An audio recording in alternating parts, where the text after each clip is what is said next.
ahli zikir itu disebut ahlul karam. Apa arti karam? Karam, al-karami, karim. Apa artinya? Pemurah, mulia, ya. Allah Subhanahu wa taala mengatakan, saya'lamu ahlul jam'il yawm man ahlul karam. Pada hari kiamat akan dikenal siapa yang disebut ahlul karam.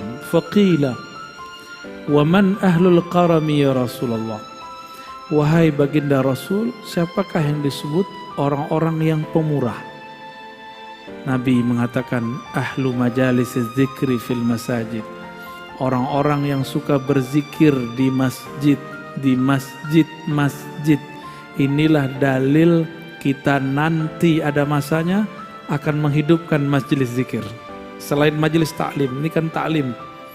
Nanti ada masa kalau sudah muncul halnya, kita nanti zikir bersama-sama di masjid. Insya Allah, ya.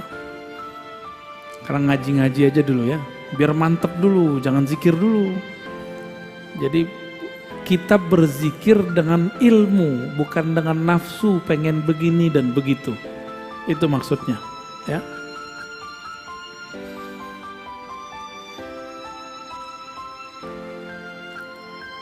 Kalau tadi yang pertama, orang yang berzikir, malaikat mengerubungi. Itu malaikat rahmat di bumi. Ada malaikat-malaikat muqarrabin di langit. Mereka berbangga-bangga.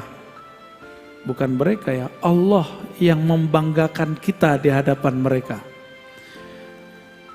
Satu kali Sayyidina Nabi SAW kharaja ala halaqatin. Keluar ke satu halaqah yang ada di masjid.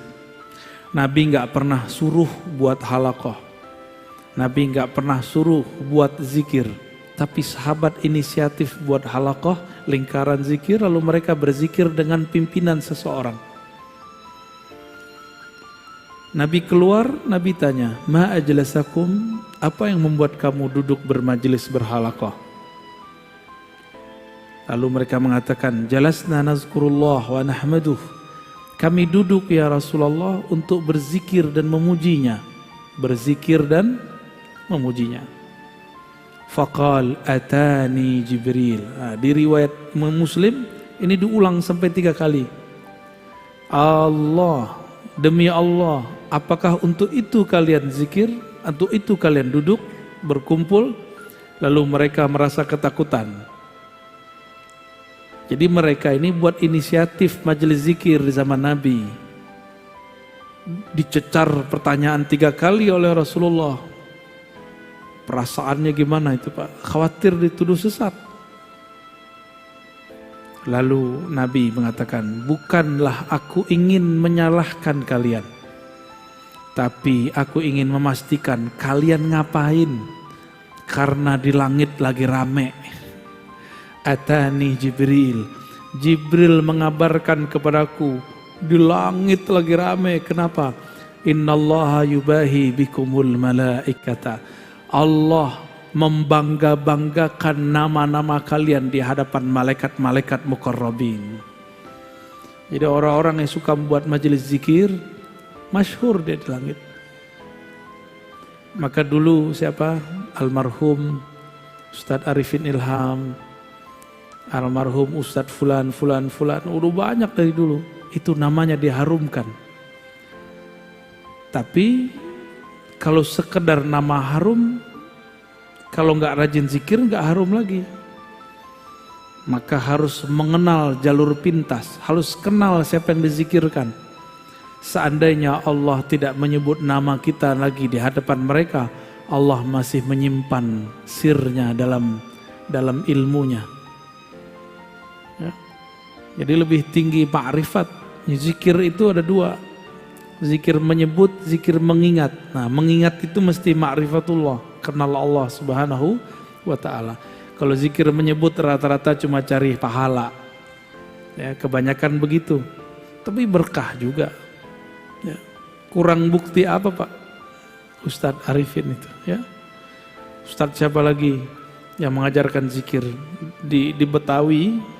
Saya dengar dulu ada Kiai Benyamin, masih aktif ya. Itu buat majelis Hizib Bahar ya. Rame orang zikir. Habib kita buat majelis Ratibul Haddad, Ratibul Attas. Allah ramaikan. Allah yang meramaikan, bukan dia. Maka aneh jika ada ustadz, habib, kiai merasa tersaingi kalau ada muncul majelis baru, itu aneh. Ya, berarti dia nggak mengerti politik langit. Ya. Nggak ngerti dia. Orang begini jahil billah. Dia cuma berzikir ingin cari makan. Zikir bukan cari makan. Zikir mau cari ridha Allah subhanahu wa ta'ala. Muncul kelompok baru, zikir. Gak apa-apa, malah senang kita. Alhamdulillah, negeri ini tambah harum dengan zikrullah. Begitu seharusnya. Bukan malah merasa tersaingi. Kita itu marah kalau ada yang membid'ahkan. Ya, satu suara dong. Jangan kayak teman saya di seberang sana. Datang, adik kelasnya datang. Buat majelis, diperintahkan guru. Apa kata dia? Lu lapor sama gua. Urusan apa? Ya, ini wilayah gua. Siapa yang punya wilayah? Yang punya wilayah kan Allah subhanahu. Tapi memang kalau kita ngajar di suatu tempat ini adab. Ada guru tua di sana, kita silaturahim. Tapi seandainya enggak, kita nih orang tuanya, kalau tadi orang mudanya. Kita nih orang tua di sana. Ada anak muda baru buat majelis zikir, mereka enggak silaturahim, enggak apa-apa. Justru kita katakan, ya Allah, Engkau akhirnya meringankan beban-beban tugasku. Begitu seharusnya. Ya. Emang mimpin zikir menurut antum enak? Hah?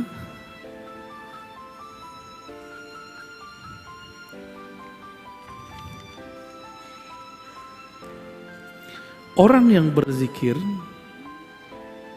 dengan berjamaah, nah ini dalilnya berjamaah nih, hadis Imam Ahmad. Jadi orang-orang yang membid'ahkan zikir berjamaah, saya meragukan mereka ini mengikuti sunnah, walaupun ngakunya manhaj sunnah, nggak percaya. Kenapa? Dalam hadis-hadis yang sahih, hasan minimal, itu selalu menganjurkan zikir berjamaah. Dalam hadis Anas bin Malik diriwayatkan oleh Imam Ahmad, ma min qaumin, tidaklah sekelompok orang ijtama'u. Apa arti ijtama'u? Berkumpul. Yazkurunallah, mereka mengingat Allah. Illa nadahum munadin minas sama, kecuali muncul malaikat yang memanggil dari langit. Apa kata malaikat ini? Kumu maghfuran lakum. Suara apa itu Ustaz? Oke. Kumu maghfuran lakum. Berdirilah kalian dalam keadaan maghfura, diampuni.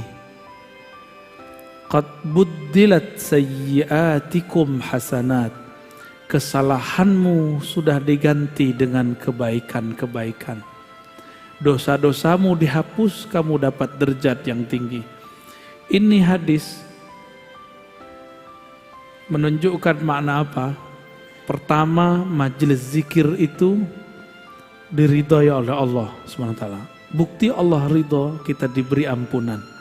Jadi nggak usah khawatir lagi untuk menghidupkan majelis zikir.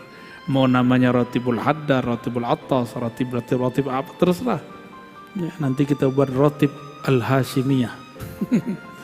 Canda ya, nggak sopan masa saya buat Ratib sendiri ya. Nanti malaikat akan berseru di langit. Malaikat ini berseru jika diperintahkan. Apa kata dia? Kumu maghfuran. Berdirilah kalian dalam keadaan diampuni.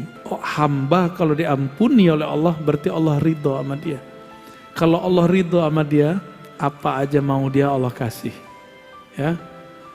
Antum maunya pasti rumah, mobil, nggak begitu. Bukan itu maksudnya, ya. Nah, maka di sini faedah zikirnya adalah orang yang berkumpul bermajelis zikir diampuni. Dan yang kedua, diganti dosa-dosanya menjadi kebaikan-kebaikan. Kita ini kan nggak ada yang nggak berdosa. Ada di sini yang nggak dosa. Yang muka-muka ustadz nih dosanya paling banyak kali. Sama kita ya. Yang penting jangan merasa sok